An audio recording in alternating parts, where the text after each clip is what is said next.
Hello and welcome everyone to Prayas academy YouTube channel. दोस्तों आज है हमारी class 4 of pharmacology.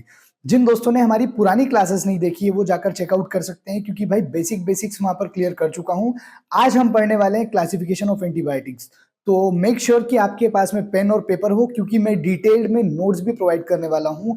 And I guarantee you कि यदि आपने यह क्लास पूरी देख ली तो आपको आज के बाद न किसी बुक की जरूरत पड़ेगी और ना ही किन्हीं नोट्स की, क्योंकि मैं पूरा कंटेंट आपको यहीं पर अवेलेबल करवाने वाला हूं। तो चलिए बिना आपका समय खराब किए शुरू करते हैं क्लासिफिकेशन ऑफ एंटीबायोटिक्स, जो कि फार्माकोलॉजी का सबसे ज्यादा पूछे जाने वाला टॉपिक है। तो लेट्स स्टार्ट द क्लास। दोस्तों अगर हम बात करें एंटीबायोटिक्स की तो वो होती क्या है। एंटीबायोटिक्स ऐसी मेडिसिन होती हैं, ऐसे ड्रग्स होते हैं जो कि हमारे बैक्टीरियाज पर या बैक्टीरियल इन्फेक्शंस को ट्रीट करने के लिए काम में आते हैं। दोस्तों याद रहे, एंटीबायोटिक्स केवल बैक्टीरियाज को ही किल करती हैं, वह वायरस पर कोई प्रभाव नहीं दिखाती हैं। तो अगर हम बात करें एंटीबायोटिक्स के क्लासिफिकेशन की तो वह 5 तरह की क्लासिफिकेशन में वर्गीकृत किया हुआ है, जैसा आप अपनी स्क्रीन पर देख पा रहे हैं। शुरुआत है based on mechanism of action, दूसरा हम पढ़ेंगे based on spectrum of activity, फिर हम पढ़ेंगे बेस्ड ऑन केमिकल स्ट्रक्चर, फिर हम पढ़ने वाले हैं based on routes of administration, और लास्ट हम देखेंगे बेस्ड ऑन ओरिजिन। तो चलिए छोटा सा इंट्रो और शुरुआत करते हैं हम based on mechanism of action से। तो दोस्तों अगर based on mechanism of action की हम बात करें, मींस कौन सी एंटीबायोटिक्स किस तरीके से काम करती है, उसके अंदर हम 4 तरह की पढ़ते हैं, जिसमें शुरुआत है सेल वॉल सिंथेसिस इनिबिटर्स या बैक्टीरियोसीडल। सेल वॉल सिंथेसिस इनिबिटर्स वह ड्रग्स होती हैं जो कि बैक्टीरिया की सेल वॉल को जाकर किल करती है। अगर आप मेडिकल फील्ड से बिलोंग करते हैं तो आपको यह जरूर पता होगा कि इंसानों की बॉडी में सेल वॉल नहीं होती है, या इंसानों की बॉडी की जो सेल्स होती हैं उनमें सेल वॉल नहीं होती है। तो इससे अल्टीमेटली हम ये समझते हैं कि यह वह एंटीबायोटिक्स है जो हमको हार्म न पहुंचाते हुए सिर्फ बैक्टीरियाज को टारगेट करती है और उनको किल करती है। अगर बैक्टीरियाज को किल करती है इसीलिए हम उसको बैक्टीरियोसीडल कहते हैं। दूसरी हम देखेंगे प्रोटीन सिंथेसिस इनिबिटर्स, जिसमें बैक्टीरियोस्टैटिक भी रहेंगी और बैक्टीरियोसीडल भी रहेगी। दोस्तों प्रोटीन सिंथेसिस इनिबिटर्स वह ड्रग्स होती हैं जो बैक्टीरिया के अंदर बनने वाले प्रोटीन्स के सिंथेसिस को रोक देती हैं, जिस वजह से या तो बैक्टीरिया की ग्रोथ रुक जाती है जिसे हम बैक्टीरियोस्टैटिक एक्शन कहते हैं, या बैक्टीरिया की डेथ हो जाती है जिसे हम बैक्टीरियोसीडल एक्शन कहते हैं। नेक्स्ट है न्यूक्लिक एसिड सिंथेसिस इनिबिटर्स। यह ड्रग्स ऐसी ड्रग्स होती हैं जो कि बैक्टीरिया में बन रहे न्यूक्लिक एसिड के सिंथेसिस को रोकती हैं। और the last metabolic pathway inhibitors, जिसे हम फोलेट सिंथेसिस इनिबिटर्स भी कहते हैं। दोस्तों यह वह ड्रग्स होती हैं जो बैक्टीरिया के अंदर हो रहे मेटाबॉलिज्म या मेटाबॉलिक एक्टिविटीज को रोकती हैं।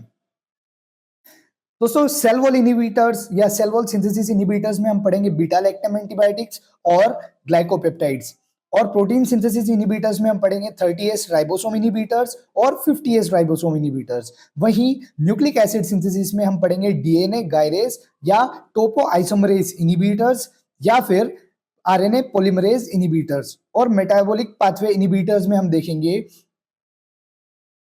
सल्फोनामाइड्स और ट्राइमेथोप्रेम।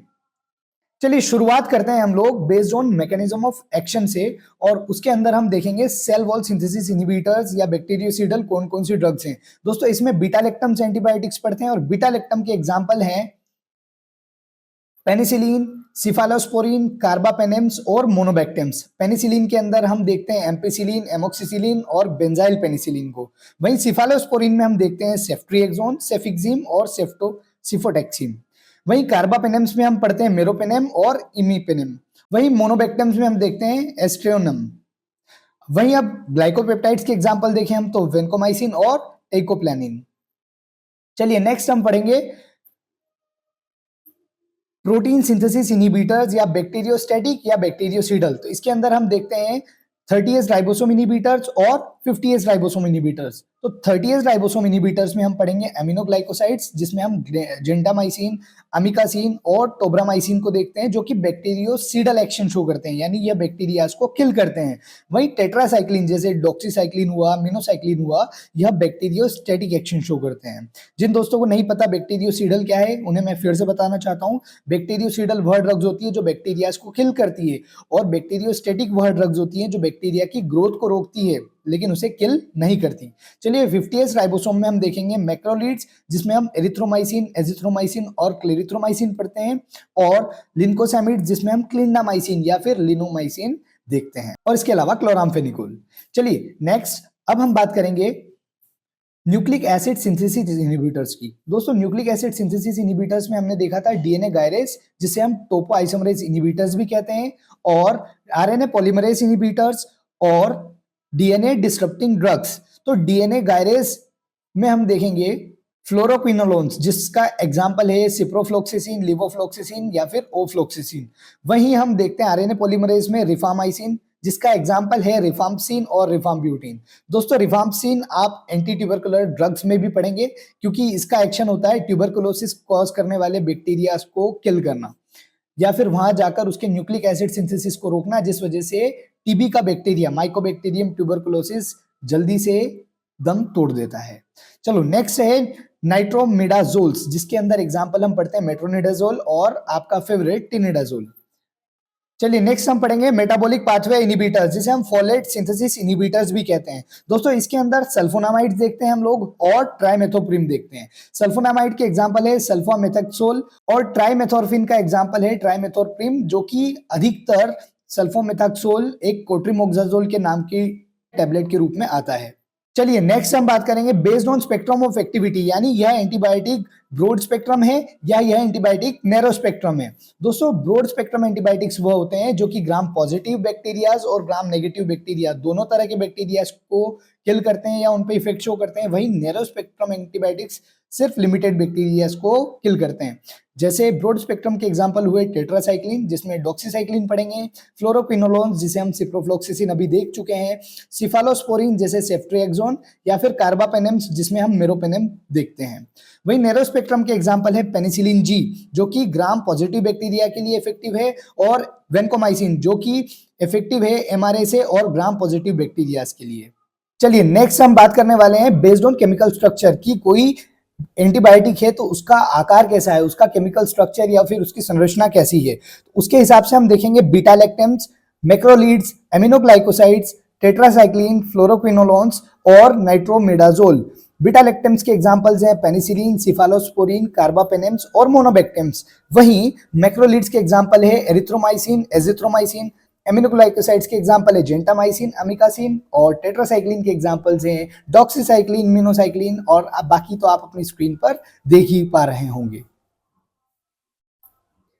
चलिए अब हम बात करेंगे based on routes of administration, यानी किसी एंटीबायोटिक को किस रूट से पेशेंट को एडमिनिस्टर किया जा रहा है, उसके हिसाब से भी एंटीबायोटिक्स को अलग वर्गीकृत किया गया है। जैसे हम बात करेंगे ओरल एंटीबायोटिक्स की, तो अधिकतर एंटीबायोटिक्स हम ओरली प्रेफर करते हैं, जिसमें एमोक्सिसिलिन सबसे ज्यादा चलने वाली एंटीबायोटिक है, फिर डॉक्सीसिलिन और एजिथ्रोमाइसिन। दोस्तों आप कभी भी डॉक्टर्स के पास जाते हैं तो उनकी फर्स्ट प्रेफरेंस होती है एमोक्सिसिलिन या फिर एजिथ्रोमाइसिन, क्योंकि यह बहुत इफेक्टिव है और इसके साइड इफेक्ट भी बहुत कम है।